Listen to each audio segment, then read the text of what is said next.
Hello बच्चों, AK commerce में आपका स्वागत है। हम लोग पढ़ रहे हैं इनकम फ्रॉम सैलरी। इसमें पढ़ रहे हैं कौन सा पोर्शन? रिटायरमेंट।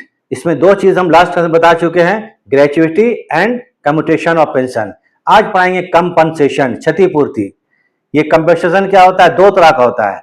एक कंपनसेशन वॉलंटरी रिटायरमेंट होता है, एक होता है रिट्रेंचमेंट। ठीक है। वॉलंटरी रिटायरमेंट का मतलब क्या हुआ कि जैसे मान लीजिए कि सर्विस का आपका सर्विस का 30 साल है, ठीक है, 30 साल तक नौकरी करना है और क्या करते हैं आप 20 साल में रिटायरमेंट ले लेते हैं, तो 10 साल पहले ले लिए, इसको बोलते हैं वॉलंटरी रिटायरमेंट, ऐच्छिक समापन। ठीक है, ऐच्छिक सेवानिवृत्ति माने वॉलंटरी रिटायरमेंट कहते हैं। दूसरा क्या होता है आपको? रिट्रेंचमेंट। ये क्या होता है? मान लीजिए आपका सर्विस का 40 साल है, अब क्या कहता है आपका कंपनी या गवर्नमेंट 40 साल है लेकिन आपको बोलता है कि 30 साल में रिटायरमेंट ले लीजिए, या कुछ मैंने कंपनी का आर्थिक स्थिति खराब है तो वो क्या कहता है अपने इंप्लॉय को छटनी कर देता है। छटनी को बोलते हैं रिट्रेंचमेंट। रिट्रेंचमेंट मतलब छटनी, छटनी कर देता है। अब सर्विस का आपको कितना है? 40 साल है, आपको 30 साल में ही वो निकाल दिया, तो 10 साल पहले निकाल दिया। तो दो तरह का होता है। इसमें क्या होता है? इंप्लॉय को इंप्लॉयर जो होता है वो कंपनसेशन देता है। तो इसमें दो चीज पढ़ना है, वॉलंटरी रिटायरमेंट, एक ऐच्छिक आपको रिटायरमेंट लीजिएगा तब अपनी इच्छा से लीजिएगा सेवानिवृत्ति, और दूसरा क्या होता है आपको छटनी कर देता है। आज बताएंगे वॉलंटरी रिटायरमेंट। क्या बताएंगे? वॉलंटरी रिटायरमेंट, ऐच्छिक, इच्छा से। तो वॉलंटरी रिटायरमेंट का आपको क्या मिलता है? आपको ये एग्जेम्पशन अंडर सेक्शन 1010C में, अंडर सेक्शन 1010C में। तो आज इसमें आपको हम कंप्लीट एक इसका थ्योरी बताएंगे, कंप्लीट एक निकाल करके क्वेश्चन बता देंगे ताकि आपको क्या कहें कंपनसेशन वॉलंटरी निकालने समझ में जाए। इसके बाद बताएंगे आपको कौन चीज? रिट्रेंचमेंट बताएंगे। तो आज जानिए क्या चीज? वॉलंटरी। तो चलिए हम लोग क्वेश्चन आते हैं। अगर आप लोगों को वीडियो ठीक लगता है तो लाइक एंड सब्सक्राइब कर देंगे। ठीक है, वीडियो ठीक लगे तो लाइक एंड सब्सक्राइब कर दीजिएगा।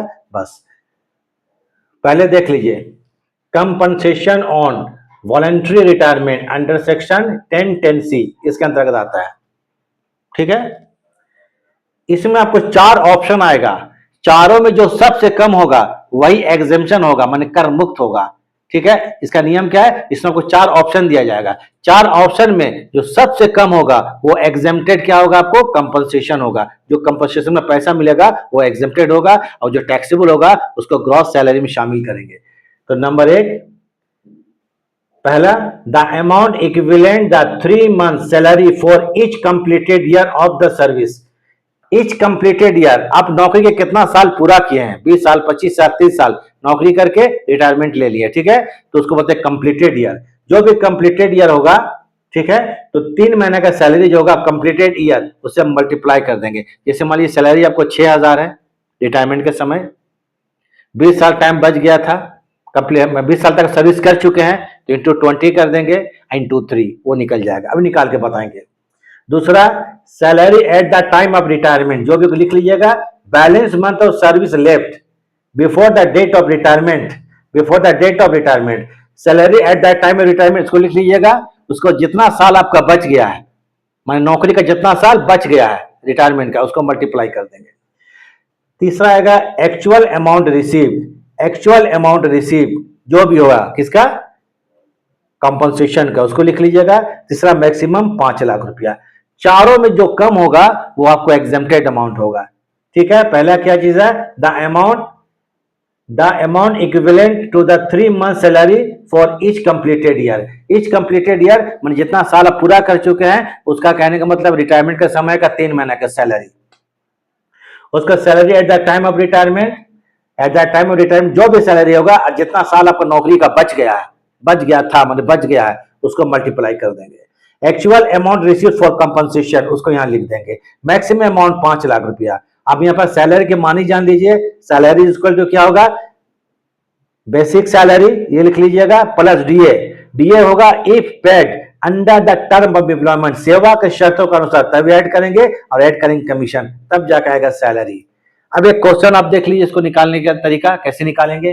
देखिए, mister John is employed, mister John is employed in a company and is paid a sum 6 lakh रुपया, 6 लाख रुपया, तो 6 लाख रुपया on voluntary retirement for the service. इसको 6 लाख रुपया का कॉम्पनसेशन दिया गया वॉलंटरी रिटायरमेंट में। कितना रुपया? 6 लाख रुपया कंपनसेशन।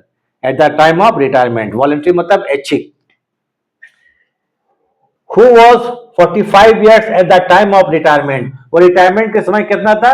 45 साल का था। रिटायरमेंट के समय कितना था? एज उसका 45 साल का था।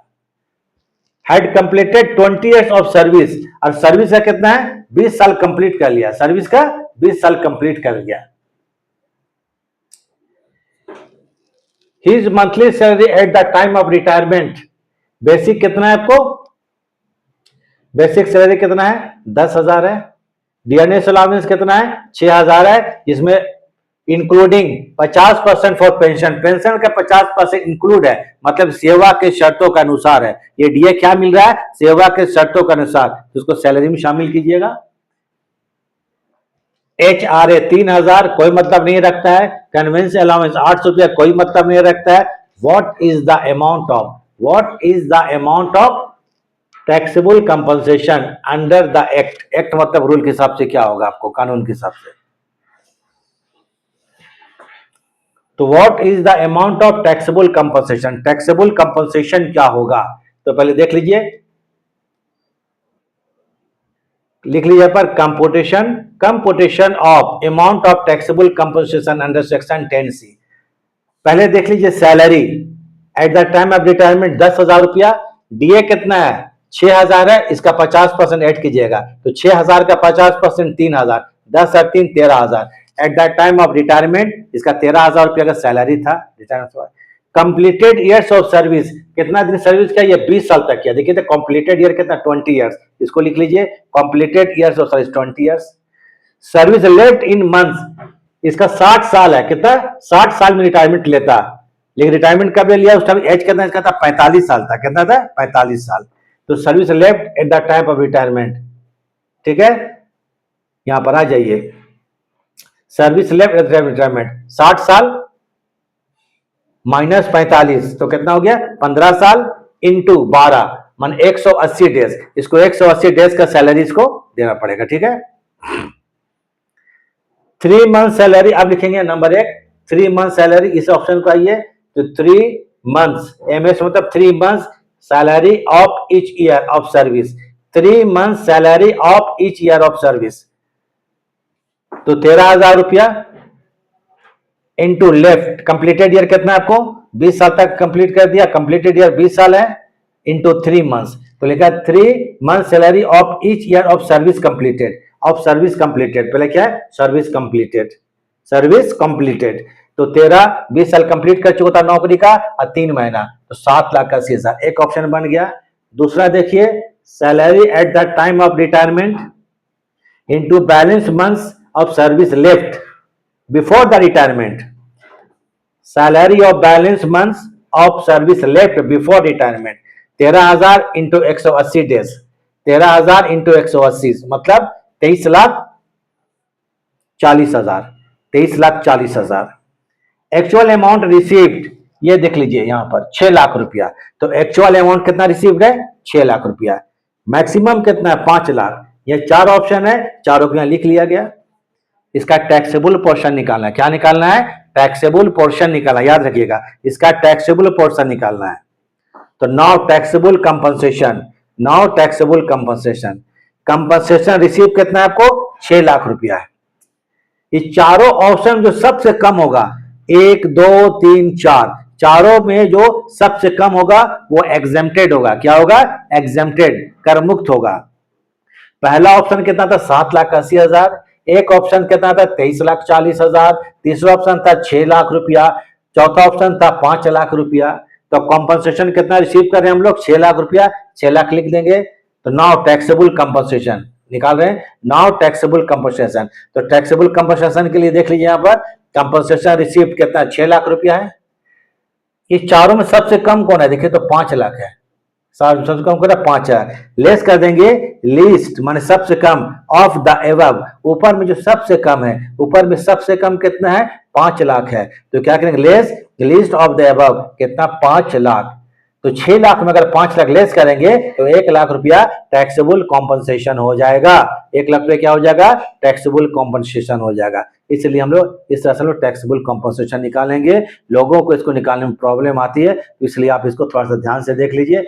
पूरा आप इसका स्क्रीनशॉट ले लीजिए, एकदम आराम से कॉम्पनसेशन निकालने जाएगा। ये वॉलेंट्री है, ठीक है, ये क्या चीज है, वॉलेंट्री है। पहले वॉलेंट्री जान लीजिए, उसके बाद हम रिट्रेंचमेंट समझाएंगे। तो 10-10C था, ठीक है, कोई डाउट नहीं है। तो चलिए इसको आप लोग इसका स्क्रीनशॉट ले लीजिए, थोड़ा हम हट जाते हैं, इसका स्क्रीनशॉट लीजिए, क्लास आप खत्म करेंगे, ठीक है। तो 1 लाख रुपए क्या हो गया, टैक्सेबल कॉम्पनसेशन हो गया। स्क्रीनशॉट लिया जाए।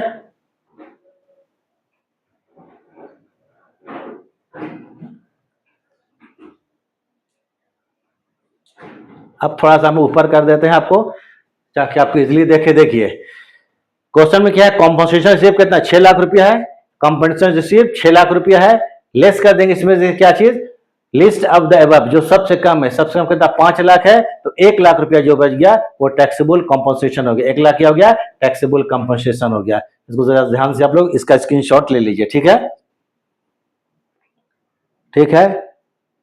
हर एक ऊपर क्वेश्चन के भी देखिए ठीक से ले लीजिए, अगर क्वेश्चन सही अगर नहीं आपको आ रहा है स्क्रीन में, तो देखिए आप क्वेश्चन को ले लीजिए। अब हम क्लास को खत्म करते हैं, ठीक है। वीडियो देखने के लिए थैंक्स।